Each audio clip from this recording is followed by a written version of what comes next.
you are right there. You saw Tim Walz's big moment in person. Can you put us on the floor there for that experience? So it was so interesting when the speech started. They had passed out these Coach Walz signs in the crowd. And so the crowd was chanting, "Coach, Coach, Coach." And that's such a big theme throughout his speech. Again, he talked about being a coach, mentoring children, being a public school teacher, and then that closing pep talk. And you could tell he went into coach mode when he told Democrats, hey, you can sleep when you die. It's time to work right now. It's time to, get the Harris-Walz ticket elected, as he said. But I'll be honest, Gus Walz has stolen the show. You bet. The emotion he showed, the love and pride he had for his father tonight, I think that spoke even bigger volumes than anything Tim Walz said. Yes, he knocked his speech out of the park. He did what he was supposed to do. The crowd was behind him. They ate up every word, and he got some good lines in. But nothing speaks better than having a son, a teenage son at that, who is in tears because he's watching his dad and is so visibly proud. Isn't that the story of everything authentic, though? You can plan everything, but a moment is a moment, and it happens when it feels like it, and that's what people latch onto. I think, Brian, obviously one of the things Tim Walz likes to talk about is his family's existence, his family's experience with fertility issues. He intentionally has made this personal. Top issue for Democrats this election year. So let's have a little bit of a listen to that. In Minnesota, we respect our neighbors and the personal choices they make. And even if we wouldn't make those same choices for ourselves, we've got a golden rule. Mind your own damn business.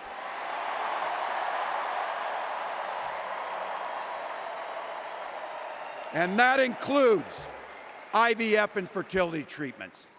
And this is personal for Gwen and I. It took Gwen and I years, but we had access to fertility treatments. And when our daughter was born, we named her Hope. Hope, Gus, and Gwen, you are my entire world.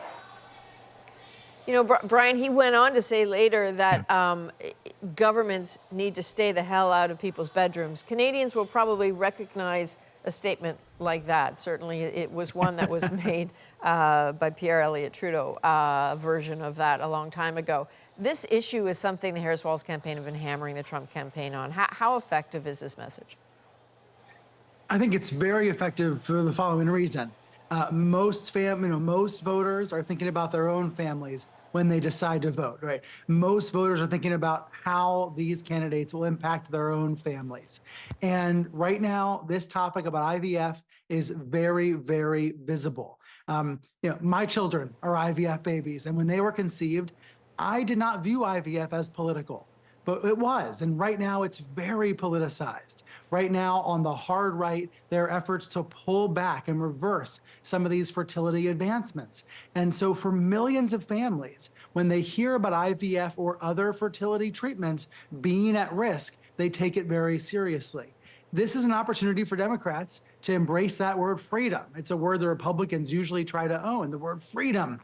And that's what you see Tim Walz doing. Owning the word freedom, talking about privacy also. Really interesting combination there, right? Stay out of my bedroom, mind your own damn business. These are libertarian phrases, conservative phrases that Walz is trying to own from the left. He's also trying to own the idea of decency and family. And one more word that you and Tia touched on, just plain on love. Basic love, because a lot of people look at Donald Trump and his family and they don't see a family that they can relate to. Right? The Trumps are very rich. They have lots of mansions. They live in a different orbit. What you're seeing from Walz and tomorrow Kamala Harris, you're seeing a different kind of familial love. And that may or may not resonate with voters. Does this, Paul, the image of him and the appeal of him to Democratic voters, does this appeal to Trump voters? I mean, he took direct aim at Donald Trump and J.D. Vance. I'm wondering if that lands. And why don't we just play a little bit of that? Some folks just don't understand what it takes to be a good neighbor. Take Donald Trump and J.D. Vance. Their Project 2025 will make things much, much harder for people who are just trying to live their lives. They spent a lot of time pretending they know nothing about this.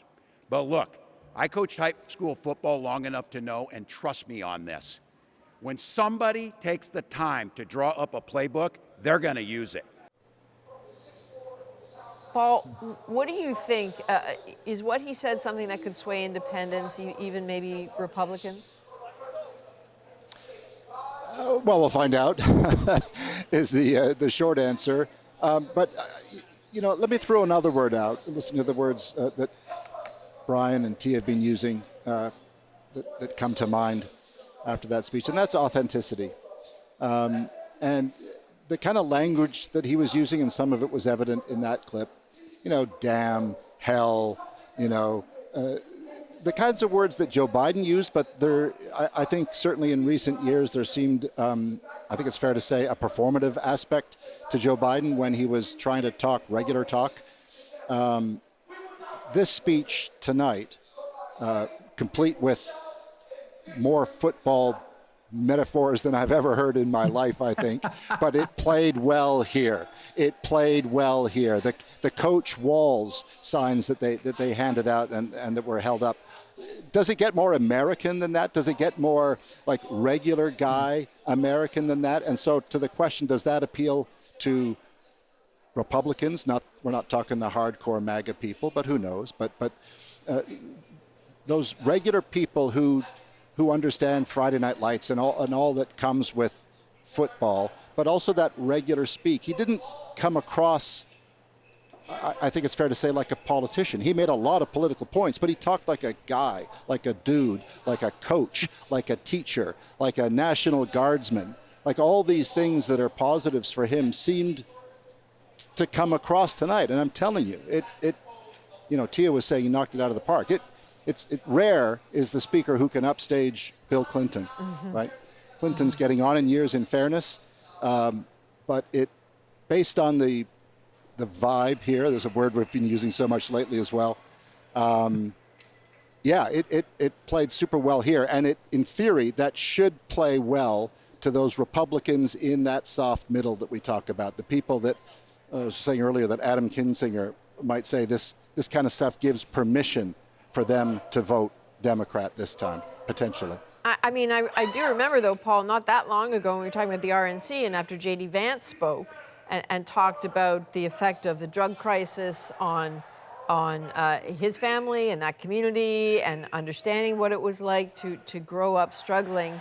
I mean, we almost had exactly the same conversation that was a speech that might present him in a way that would appeal to people in those swing states, certainly along that Rust Belt. It seems like there's a parallel here in the strategies. I'm not suggesting that for either one of these people this was like politically constructed. It just seems to be who they are.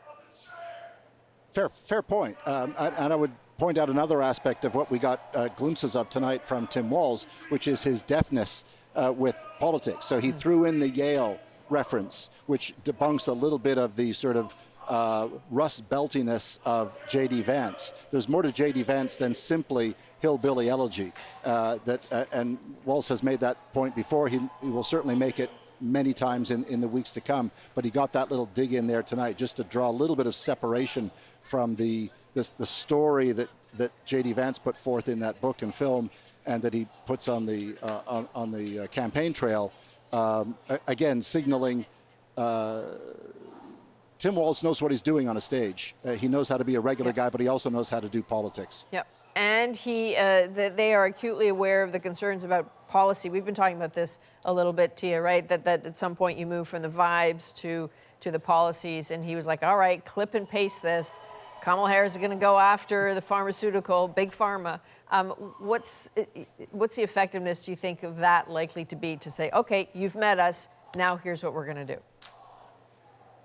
Yeah, I mean, and I think both Harris and Walz have said there is more to come.